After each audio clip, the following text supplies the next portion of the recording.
For more than a century, the petrochemical industry has built dangerous plastic and chemical plants on the land, literally suffocating and poisoning its residents.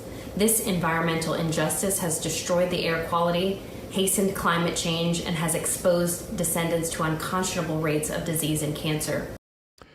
The Louisiana ACLU wants eyes on what's being called an environmental injustice to people who are living in the river parishes. ACLU Executive Director Alanah Odoms sent that message, a video message, to the United Nations Human Rights Council. Odoms is calling on the Biden administration to use executive authority to stop any further air pollution in the river parishes, which have also, always been called Cancer Alley. And she joins us now with more on that. And right now, this is a problem that's been going on for years, and we do know there's factual information that the cancer rate in these river parishes is higher than the normal cancer rate, right?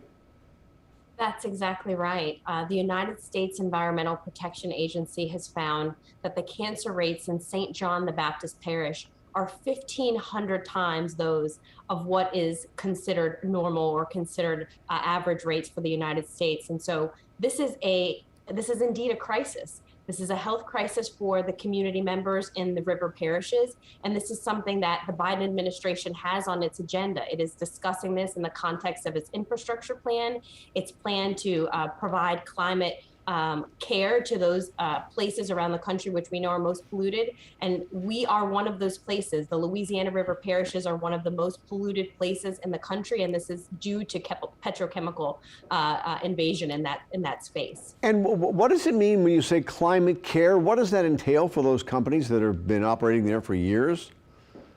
Honestly, I think it involves the development, frankly, of some safety measures. I think it also, the residents are asking for those chemical companies to stop operation in some instances. And furthermore, it requires that those individuals who are breathing in toxic air, chloroprene is one of those chemicals that is regularly released into the air, that actually those rates of emission are curbed. It is really important to recognize that this land is, this 100-mile tract of land is a land that was largely inhabited by enslaved people during the times of slavery. There are ancestral burial grounds on this land. Of course, the residents of the land now are suffering from high rates of cancer and other disease and air quality, and the Biden administration is in the position to be able to stop that. And how many plants over how big of an area are we talking about? I think we're talking about dozens and dozens of plants. We're talking about chemical plants. We're talking about plastics plants.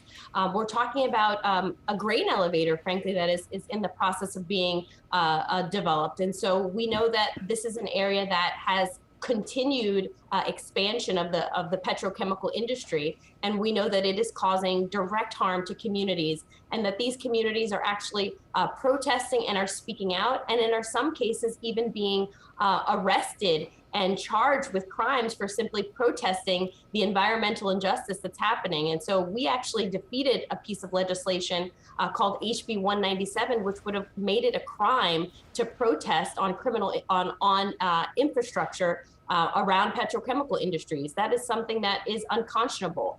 Even the First Amendment rights of these residents are being challenged simply because they want to live and breathe freely. And that is something that the ACLU is absolutely very, very concerned about. And these companies will argue that they have done some mitigation to try and make the companies more safe, the plants more safe. They provide jobs, they provide necessary products for this country. But you say they just haven't done enough. Well, I say they haven't done enough, and the residents of St. John, St. James, and St. Charles Parish say they haven't done enough. It is one thing to say that you're providing jobs, and it's another thing to say that the residents are absolutely dying at rates that are thousands of times the rates of death in the rest of the country, and that they are not actually able to live in peace and to actually breathe the air.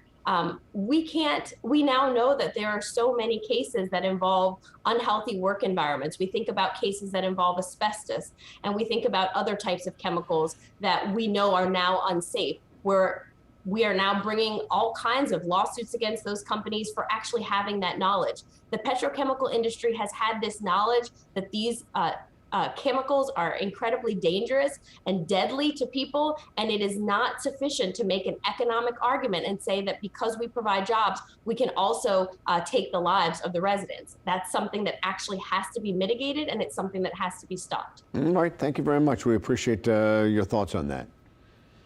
Thank you for having me.